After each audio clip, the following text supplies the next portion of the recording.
अस्सलाम वालेकुम नाजरीन, मैं हूं टू टीवी न्यूज़ के साथ साजिद फारूक।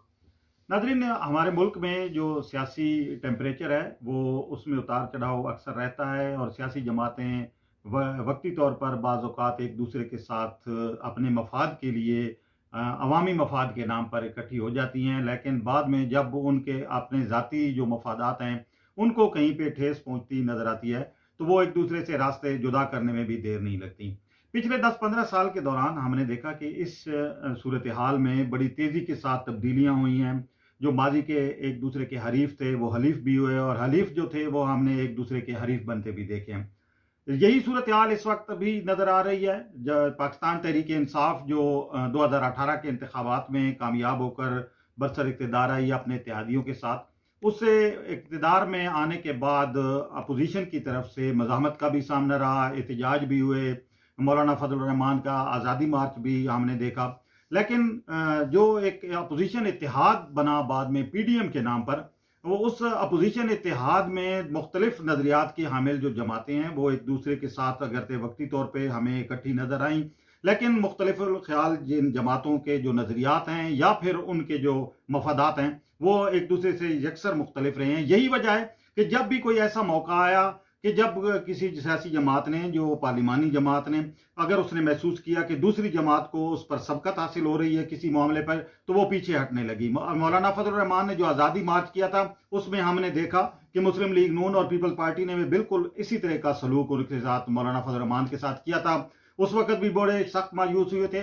अब जो पीडीएम का 2 दिन पहले इजलास हुआ है उसमें हमने देखा कि ये सूरत हाल जो है ये खुल के सामने आई है और पीडीएम की जो जमातें हैं उनके दरमियान इख्तिलाफात अब बढ़कर सामने आ गए। इसी मौजू पर बात करने के लिए आज हमारे साथ स्टूडियो में मौजूद हैं सीनियर साफ़ी और तजज़ियाकार जनाब ख्वाजा बाबर साहब। अस्सलाम वालेकुम जी। वालेकुम अस्सलाम। ख्वाजा साहब, पीडीएम जो है ये बुनियादी तौर पर हम देख रहे हैं कि अपोजिशन का इत्तेहाद था, इसमें वो जमातें शामिल थीं, खासतौर पर मुस्लिम लीग नून, पीपल्स पार्टी, JUIF, जो बड़ी जमातें हैं जिनकी पार्लिमान में नुमाइंदगी मौजूद है, सूबाई असम्बलियों, कौमी असम्बली, सेनेट में। लेकिन क्या वजह है कि ये जो जमातें हैं ये इकट्ठे चल नहीं पा रही हुकूमत के खिलाफ, अगरचे उनका एजेंडा एक है इस हुकूमत के खिलाफ, लेकिन वो इस एजेंडे को पाया तकमील तक पहुंचाने के लिए मुख्तलिफ जो रास्ते हैं वो अख्तियार की हुई हैं। मलिक साहब, बहुत शुक्रिया, आपने मुझे इस मौजू पर बात करने का मौका दिया। असल मसला ये है कि जितनी जमातें हैं इनके नज़रियात अलग अलग हैं। पाकिस्तान पीपल्स पार्टी का अलग नज़रिया है, मुस्लिम लीग नून का अलग नज़रिया है, JUIF का अलग नज़रिया है, महमूद खान अचकज़ई साहब का अलग नज़रिया है। तो यूँ लगता है कि ये सिर्फ हुकूमत के ख़िलाफ़ एक इत्तेहाद बना है। नज़रियात को अलग करके देखा जाए तो इनके मफादात को अलग करके देखा जाए तो फिर सूरत हाल वाज़ेह होगी। आप देख सकते हैं कि सिवाय पीपल्स पार्टी के पीडीएम में शामिल किसी जमात के पास खोने के लिए कुछ नहीं है। आपको पता है कि पाकिस्तान पीपल्स पार्टी सिंध की बरसर इक़्तिदार पार्टी है और सिंध वो सूबा है, पाकिस्तान का दूसरा बड़ा सूबा है, लेकिन अगर वसाइल के हिसाब से देखा जाए तो सिंध में हर तरह के वसाइल हैं। फूड बास्केट भी है, फ्रूट बास्केट भी है, सनती शहर भी है, बंदरगाहें भी हैं, तेल और गैस के ज़खायर से माला माल है। तो मेरा नहीं ख्याल कि, और पीपल्स पार्टी ने, मैं समझता हूँ कि बिल्कुल ठीक सियासी फैसला किया है और पीपल्स पार्टी कभी नहीं इस्तीफ़ों की तरफ आएगी। पीपल्स पार्टी कभी इनके साथ शामिल नहीं होगी।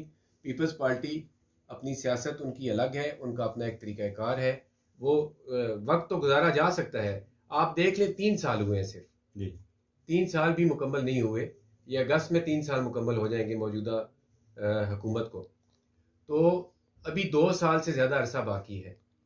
तो वो कैसे तख्ते मेहरान को कैसे छोड़ सकते हैं?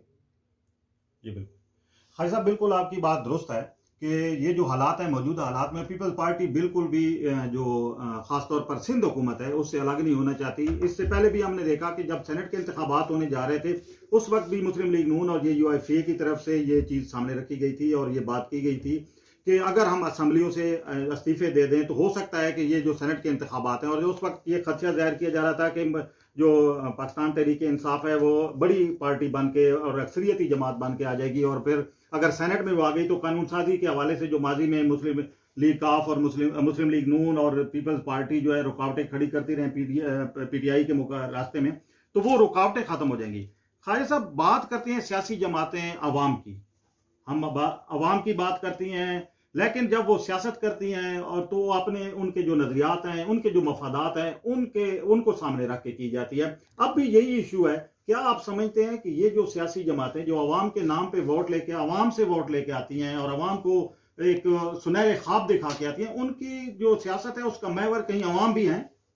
देखिए, सबसे बड़ी बात तो ये है कि आपने नज़रियात की बात की। मैं नहीं समझता कि पाकिस्तान में इस वक्त कोई ऐसी सियासी जमात मौजूद है जो नज़रियाती सियासत कर रही है। ये इनके अपने अपने मफादात हैं इनकी। मलिक साहब, सबसे बड़ा जो मेरा नुक्ता नज़र शुरू से रहा है, इन पार्टियों के अंदर जमहूरियत नहीं है। इन पार्टियों के अंदर जितनी भी सियासी जमातें हैं, पाकिस्तान तहरीक इंसाफ ले लें, मुस्लिम लीग नून ले लें, पीपल्स पार्टी ले लें, मौलाना फजल रहमान साहब की जमात ले लें, वो तो है ही वाहिद, एक अचकजई साहब ले लें, ये फर्द वाहिद की पार्टियां हैं। जी बिल्कुल। इनके अंदर जब तक जमहूरियत नहीं आएगी, कोई भी इनका फर्द नजरियाती सियासत तो दूर की बात, कोई भी इनका मेंबर, कोई भी इनका कारकुन अगर पार्टी क़यादत के खिलाफ, पार्टी क़यादत की सोच के बरक्स, पार्टी क़यादत की मर्जी के बरक्स कोई बात कर दे तो दूसरे दिन वो फारिग हो जाता है। जी खाई साहब, आपकी बात बिल्कुल दुरुस्त है। पीपल्स पार्टी को अगर हम देखें, मुस्लिम लीग नून को देखें और JUIF को देखें, तो उसमें मरूसी सियासत जो है वो अब आगे मुसलसल बढ़ती जा रही है। खाई साहब, आखिरी सवाल मेरा आपसे ये होगा कि मिसाक जमहूरियत में हमने देखा दोनों बड़ी पार्टियों के दरमियान मिसाक जमहूरियत हुआ, उस पर अमल दरामद की जब बात आई तो पीपल्स पार्टी पीछे हट गई। PDM में हमने देखा ये तमाम जमातें इकट्ठी हुई जब एक हतमी फैसले तक जाने के लिए लॉन्ग मार्च की तरफ जा रही थी, और उससे पहले एक शर्त रखी गई। खास तौर पर मौलाना फजल रहमान इस लिहाज से हमें ज्यादा बरम भी नजर आए कि जो उनके उम्मीदवार थे डिप्टी चेयरमैन सेनेट के, उन्हें कम वोट मिले। तो ये जो मुस्लिम लीग नून और पीपल्स पार्टी की एक दूसरे से फासले, एक दूसरे से जुदाई, फिर एक दूसरे से कुर्बतें, ये मियां नवाज शरीफ जो है, जिस तरह उस वक्त हमने देखा मिसाक जमहूरियत में उन्होंने एक दूसरे के साथ जो रास्ते जुदा किए थे, उसके बाद बार बार वो पीपल्स पार्टी पर एतमाद क्यों करते रहे हैं, और क्या वजह, क्या ऐसी मजबूरी है मियां नवाज शरीफ और मुस्लिम लीग नून की कि वो आसिफ अली जरदारी पर एतमाद करती हैं, और हर बार आसिफ अली जरदारी जो हैं वो एक मुख्तलिफ सियासत करके मुस्लिम लीग नून से रास्ते जुदा कर लेते हैं? मलिक साहब, आपने बड़ा अच्छा सवाल किया है। आपने देखा होगा कि माजी के चंद साल छोड़ के उससे पहले पीपल्स पार्टी और मुस्लिम लीग नून हमेशा दस्तों के रिबा रहे हैं। बेनज़ीर भुट्टो साहिबा ने मिसाक जमहूरियत के हवाले से नवाज शरीफ के साथ एक मिसाक किया था, जी बिल्कुल, लेकिन बदकिस्मती से वो नहीं रही, और पाकिस्तान में इस वक्त सियासी सूरत हाल, पाकिस्तान की सियासी नक्शा उसके बाद यकसर बदल कर रह गया। मलिक साहब, पीपल्स पार्टी और मुस्लिम लीग नून आग और पानी है। जी बिल्कुल, ये दोनों साथ कभी नहीं चल सकते। ठीक है। पाकिस्तान में ये कभी साथ नहीं चल सकते। एक हिस्ट्री रही है, रोमांस हो सकता है मुस्लिम लीग नून का JUI के साथ, रोमांस हो सकता है मुस्लिम लीग नून का जमात इस्लामी के साथ, पीपल्स पार्टी के साथ इनका रोमांस गैर फितरी है। ये कभी साथ नहीं चल सकते। इन्होंने एक दूसरे के खिलाफ कल इलेक्शन लड़ना है। जी बिल्कुल, ठीक है। और जरदारी साहब ने ये जो जुबान इस्तेमाल की है, जरदारी साहब ने ये जो तरीक़ाकार इख्तियार किया है, मैं समझता हूँ कि बेहतरीन उनका फैसला है कि उन्होंने रास्ता अलग करना है। ये मौका है, अगले 2 साल इलेक्शन की तैयारी करनी है उन्होंने, जी बिल्कुल, और उन्होंने मुस्लिम लीग पंजाब में मुस्लिम लीग नून के खिलाफ इलेक्शन लड़ना है। तो ये रोमांस ज्यादा देर तक चल नहीं सकता। उन्होंने मुश्किल वक्त 3 साल गुजार लिए हैं। जी बिल्कुल। अब ये ज्यादा ये तो बिल्कुल इसकी कोई हकीकत ही नहीं है। जी खाई साहब, बहुत शुक्रिया।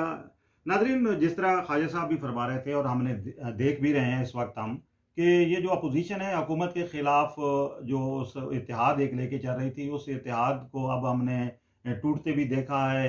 अब मौलाना फजल रहमान ने कल तो वाज़ह तौर पे ये कह दिया है कि जो हमारी 9 जमातें हैं PDM की, दीगर जो पीपल पार्टी को छोड़ के, ये हम फैसला करेंगे। मुस्लिम लीग नून की क़यादत की तरफ से भी इसी तरह की बातें आ रही हैं, और अब एक दूसरे के बारे में मैं समझता हूँ कि जिस तरह मुस्लिम लीग नून या मौलाना फजल रहमान जो जिन ख्यालात का इज़हार कर रहे हैं पीपल्स पार्टी के बारे में, आहिस्ता आहिस्ता उनमें मज़ीद अब शिद्दत आएगी और ये दोनों पार्टियों के दरमियान और पीडीएम के जो अलग होने वाली पीपल्स पार्टी, अगर वक्ती तो हतमी तौर पर तो उन्होंने ऐलान नहीं किया अलग होने का, लेकिन 3 अप्रैल को इजलास होने जा रहा है सीसी का, पीपल्स पार्टी का। उस इजलास में यकीनी तौर पर यह बात रखी जाएगी और फैसला भी हो जाएगा। जिस तरह आम लोग और सियासी जो हल्के हैं वो तबसरा कर रहे हैं कि पीपल्स पार्टी अब पीडीएम का हिस्सा शायद मजीद न रहे, तो ये जो अपोजिशन के दरमियान तनाव और कशीदगी है ये मजीद बढ़ेगी। और हुकूमत इस सिलसिले में मैं समझता हूँ कि यकीनी तौर पर रिलीफ महसूस कर रही है, लेकिन हुकूमत को भी रिलीफ उसी सूरत में मिलेगा जब वो आवाम को महंगाई, बेरोजगारी और दीगर जो मसाइल हैं उनसे निजात दिलाने के लिए